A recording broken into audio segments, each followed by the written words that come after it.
નમસ્કાર વિદ્યાર્થી મિત્રો, હું છું પીએમ સર. શ્રી ગણેશ ક્લાસીસમાં દરેક વિદ્યાર્થીનું સ્વાગત છે. જે આપણી આ યુટ્યુબ ચેનલ છે તેમાં દરેક વિદ્યાર્થીનું સ્વાગત છે. તો વિદ્યાર્થી મિત્રો, હવે આપણે જે સૌરાષ્ટ્ર યુનિવર્સિટીનું જે પેપર છે કે ફાઇનાન્સ અને બેન્કિંગમાં જે છેલ્લું પેપર છે એના માટે આપણે વાત કરવાના છીએ, સ્ટ્રેટેજિક ફિનાન્શિયલ મેનેજમેન્ટ. પરંતુ એની પહેલાં વિદ્યાર્થી મિત્રો, તમારું જે આજનું પેપર છે સિક્યુરિટી એનાલિસિસ, ચલો તે ફટાફટ કોમેન્ટમાં જણાવી દો કે કેવું પેપર હતું અને કેટલા ક્વેશ્ચન જે આપણા પીડીએફમાંથી પૂછાણા હતા, આપણે જે આઈએમપી સેશન આપેલા છે તેમાંથી. ચલો ફટાફટ કોમેન્ટ છે એ તમારે કરી દેવાની છે.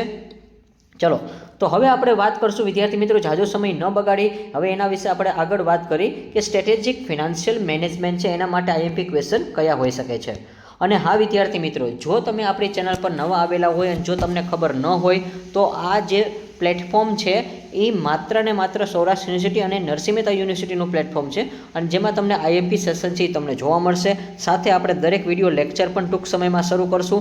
તો હવે વિદ્યાર્થી મિત્રો, તમે જ્યારે યુનિટ એમકોમ સેમિસ્ટર 4માં આવશો ત્યારે પણ આપણે જે આઈએમપી સેશન, પરંતુ એની સાથે આપણે વિડીયો લેક્ચર પણ શરૂ કરશું. તો જો તમારી કોમેન્ટ હશે કે હા સર અમારે રિક્વાયરમેન્ટ છે કે એમકોમ સેમિસ્ટર 4માં, અને હા જે તમારે એક તો કમ્પલસરી જે સબ્જેક્ટ છે એ કે ઓર્ગેનાઇઝેશન બિહેવિયર આવશે અને ફાઇનાન્શિયલ અકાઉન્ટિંગ ફોર મેનેજર, આના માટેના જો તમારે વિડીયો લેક્ચર જોતા હોય તો ફાસ્ટ તમે કોમેન્ટમાં જણાવજો કે હા સર અત્યારથી જ અમને પ્રિપેરેશન કરાવો. એટલે અને હા, આપણે વીકમાં એક સેશન ગોઠવશું. એટલે વીકમાં એક સેશન ગોઠવશું તો દરેક વિદ્યાર્થી છે એ પોતાના સમયે આરામથી જોઈ શકે. દર વીકે આપણે એક એવું રાખશું કે ભાઈ કાં તો સેટરડે કાં તો સન્ડે એક વિડીયો આપણે અપલોડ કરી તો તમે અત્યારથી પ્રિપેરેશન કરી શકો. તો એના માટે તમારે ખાસ કોમેન્ટમાં જણાવવાનું છે. તો વિદ્યાર્થી મિત્રો, હવે આપણે વાત કરી કે જે યુનિટ 1 છે introduction, explain the short term and long term source of financial, ટૂંકા ગાળાના અને લાંબા ગાળાના નાણાકીય સ્ત્રોતો જણાવો. ત્યાર પછી number 2, vote is a capital structure, explain the factor determine capital structure, મૂડી માળખું એટલે શું, મૂડી માળખું નક્કી કરતા પરિબળો સમજાવો. તો ક્વેશ્ચન 1 છે એ તમારા માટે ઇમ્પોર્ટન્ટ છે. ત્યાર પછી question 3, explain the definition meaning of strategy financial management and discuss the strategy point of source and long term financial, કે વ્યૂહાત્મક નાણાકીય સંચાલનની વ્યાખ્યા અને અર્થ સમજાવો અને લાંબા ગાળાના ધિરાણ માટેના સ્ત્રોતના મુદ્દાઓ જણાવો. તો તમારે જે આ ક્વેશ્ચન 1 છે ખાસ કરીને જે સ્ટુડન્ટ્સ, આ તમારા માટે ઇમ્પોર્ટન્ટ ક્વેશ્ચન છે એટલા માટે. તો આ જે ક્વેશ્ચન છે એમાં હું સ્ટાર કરું છું. ત્યાર પછી ક્વેશ્ચન આપણે જે 4 છે એ state the meaning of planning for strategy capital structure and discuss effective control factor to it, effective factor તો વ્યૂહાત્મક મૂડી માળખા અંગે આયોજનનો અર્થ જણાવી તેને અસર કરતા પરિબળો સમજાવો. તો આ પણ ક્વેશ્ચનમાં આપણે સ્ટાર કરી છે. ત્યાર પછી વિદ્યાર્થી મિત્રો, યુનિટ 2 છે કે financial policy and corporate strategy, કે what is a strategy financial management, explain the balance sheet financial goals and wise sustainable grow, કે વ્યૂહાત્મક નાણાકીય સંચાલન એટલે શું છે, ટકાઉ વિકાસની તુલનામાં નાણાકીય લક્ષ્યોની સમતુલા જણાવો. તો આ ક્વેશ્ચન તમારા માટે ઇમ્પોર્ટન્ટ છે સ્ટુડન્ટ્સ, તો આ પણ તમે ખાસ એક વ્યવસ્થિત કરજો.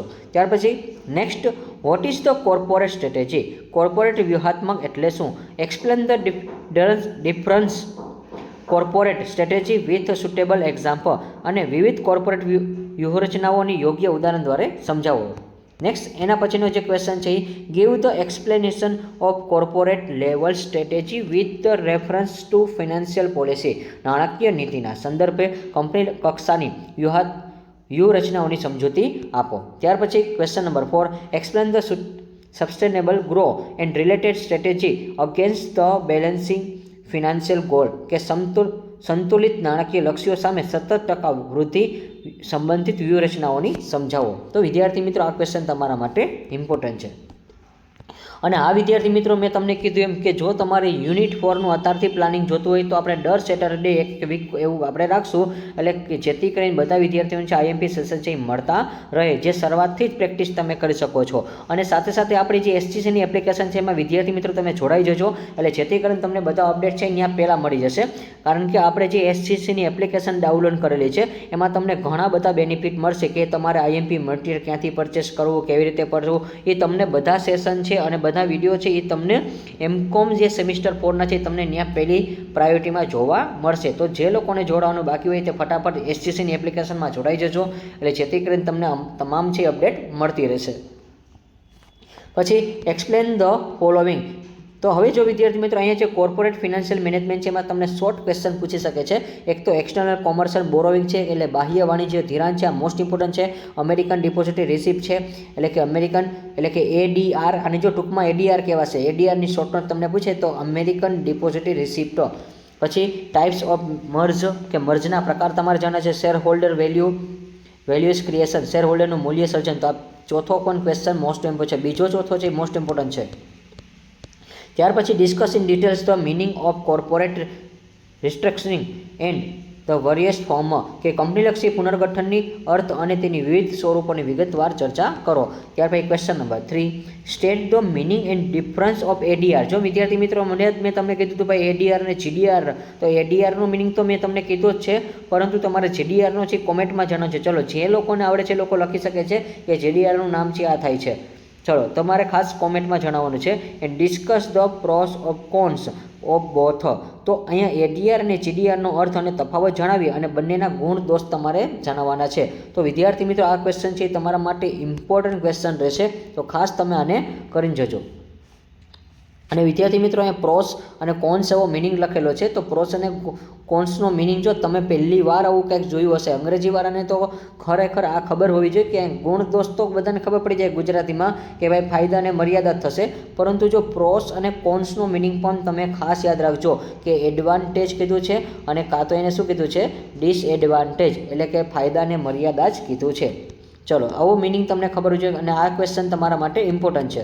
પછી યુનિટ 4 છે ઇન્ટરનેશનલ ફિનાન્શિયલ મેનેજમેન્ટ, કે types of letter of credit, કે લેટર ઓફ ક્રેડિટના પ્રકાર તમારે જણાવવાના છે. પછી AMC, હવે જો એડવાન્ટેજ ઓફ AMNC એટલે કે મલ્ટીનેશનલ કોર્પોરેશન છે એના તમારે ફાયદા જણાવવાના છે. તો લિમિટેશન પણ ખાસ કરી લેજો. ત્યાર પછી ગ્રો ઓફ મલ્ટીનેશનલ કંપનીસ, કે બહુરાષ્ટ્રીય કંપનીઓની વૃદ્ધિ તમારે જાણવું છે. તો આ ક્વેશ્ચન છે મોસ્ટ ઇમ્પોર્ટન્ટ છે. ત્યાર પછી ફિનાન્શિયલ ફોરેન ઓપરેશન, કે વિદેશી કામગીરી માટેની ધિરાણ આપો. પછી foreign exchange market and rates, વિદેશ વિનિમયની બજાર અને તમારે દરો છે કહેવાના છે. તો આ તમારા માટે ક્વેશ્ચન ઇમ્પોર્ટન્ટ છે. ત્યાર પછી આ ક્વેશ્ચન પણ તમારા માટે ઇમ્પોર્ટન્ટ છે, ત્રીજો. ત્યાર પછી નેક્સ્ટ આપણે વાત કરી કે નંબર 6, વર્લ્ડ મોનેટરી સિસ્ટમ, વિશ્વની નાણાકીય વ્યવસાય તમારે છે એ સમજાવવાની છે. તો આ ટાઈપના જે મેં તમને 3 થી 4 શોર્ટ નોટ કીધી છે એ તમારે ખાસ કરીને જવાની છે. ચલો, તો હવે લાસ્ટ વાત તો હું તમને કહું છું વિદ્યાર્થી મિત્રો. તો વિદ્યાર્થી મિત્રો, જો તમને એવું લાગતું હોય કે આપણી એક્ઝામ નજીક છે અને હા આ જે સબ્જેક્ટની મારે નોટ્સ જોઈ છે, તો ડોન્ટ વરી, MCOM સ્ટુડન્ટ્સ માટે આપણે આવ્યા છીએ. ટોપર્સ પ્રીમિયમ નોટ્સ છે આપણે બનાવેલી છે, કે જે સિમ્પલ લેંગ્વેજમાં છે, ઇમ્પોર્ટન્ટ ક્વેશ્ચન અને આન્સર છે ગુજરાતી અને અંગ્રેજી બંને માધ્યમમાં અવેલેબલ છે અને 100% એક્ઝામ ઓરિએન્ટેડ છે. તો સ્ટુડન્ટ્સ, તમે રાહ ન જોતા, કારણ કે ઘણા બધા વિદ્યાર્થીઓ અત્યારે પરચેસ કરેલી છે અને આ પરચેસ કર્યા પછી તમારું પણ ફેસ છે આવી રીતે હેપી થઈ જશે, કારણ કે તમને આ ઘણી બધી ઉપયોગી રહેશે એટલા માટે. અને 100 of MCOM students already scoring high marks છે, અને DM કરો અને મેળવો QR કોડ, અને સ્ટડીને તમારી સ્માર્ટ બનાવો અને હાઈ સ્કોરને તમારે હાઈ કરવાનો છે વિથ ઓવર પ્રીમિયમ નોટ્સ. અને વિદ્યાર્થી મિત્રો, હવે આ PDF તમારે કઈ રીતે પરચેસ કરવી છે એ પણ હું તમને જણાવી દઉં. તો વિદ્યાર્થી મિત્રો, તમારે આ PDF પરચેસ છે એ કરવાની છે 2 રીતે થશે. તો હવે તમારે એક જ મેથડ છે કે જો તમે એપ્લિકેશનમાંથી બધી પરચેસ કરેલી હશે તો કોઈ પ્રશ્ન નહીં રહે, પરંતુ જો તમારે આ લાસ્ટ પેપરની PDF જોતી હોય તો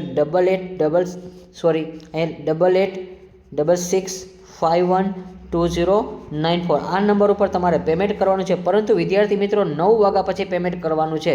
ત્યાં સુધી પેમેન્ટ ન કરતા, કારણ કે ક્લાસના લેક્ચર ચાલુ હોય છે અને તમને કોઈ છે આન્સર નહીં આપી શકે એટલા માટે. તો 9 વાગ્યા પછી જે લોકોને પરચેસ કરવી તે લોકો મેસેજ કરી શકે છે, અને ત્યાર પછી 9 વાગ્યા પછી 9:30 પછી એની અંદરની વચ્ચે તમને PDF છે પ્રોવાઈડ કરી દેવામાં આવશે. અને વિદ્યાર્થી મિત્રો, આ જે PDF, અને હા તમે જો પેમેન્ટ કરેલું હશે તો પણ તમને મળી જશે ટાઈમ હશે તો, પરંતુ હા એક્સ્ટ્રા તમે ઉતાવળ ન કરતા એટલા માટે.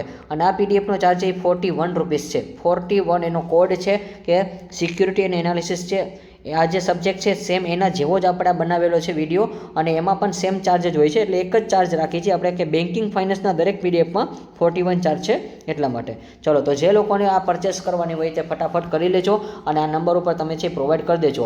અને કીધું એમ કે જો તમારે SCCની એપ્લિકેશન ડાઉનલોડ કરવાની બાકી હોય તો કરી લેજો, એટલે તમને MCOMની તમામ અપડેટ છે ત્યાંથી મળતી રહેશે. તો આ વિડીયોને વધુમાં વધુ શેર કરજો અને જેથી કરીને અન્ય વિદ્યાર્થીઓને પણ માહિતી છે એ મળતી રહે. Like this video, share this video, follow with SGC.